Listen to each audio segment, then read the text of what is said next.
Hi guys! ఇంట్లో ఏమీ లేనప్పుడు, ఫాస్ట్‌గా వంట చేసుకోవాలన్నప్పుడు పప్పులుసు అయితే మంచి ఆప్షన్ అనమాట.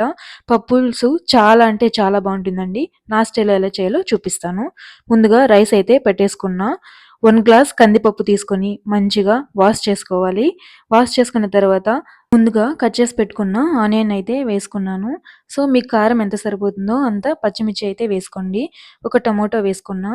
1 గ్లాస్ వాటర్ పోసుకొని 2 విజిల్స్ వచ్చేంత వరకు మంచిగా కుక్ చేసుకుందాం.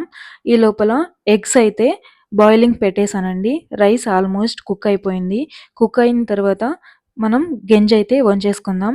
నేను ఇలానే రైస్ అయితే గెంజిని వంచేసుకుంటానండి. సో, మీరెలా చేశారో కామెంట్ చేయండి. సో, ఈలోపు మన పప్పయితే రెడీ అయిపోయింది. సరిపోయినంత ఉప్పయితే వేసుకోండి. ముందుగా నానబెట్టిన చింతపండు వేసుకుంటున్నాను. చింతపండు వేసుకున్న తర్వాత పప్పుని మంచిగా మ్యాష్ చేసుకుందాం. సేమ్ అదే కుక్కర్‌లోనే పోపయితే వేసుకుంటున్నాను. పోపుకి 1 టేబుల్ స్పూన్ ఆయిల్ అయితే సరిపోతుందండి.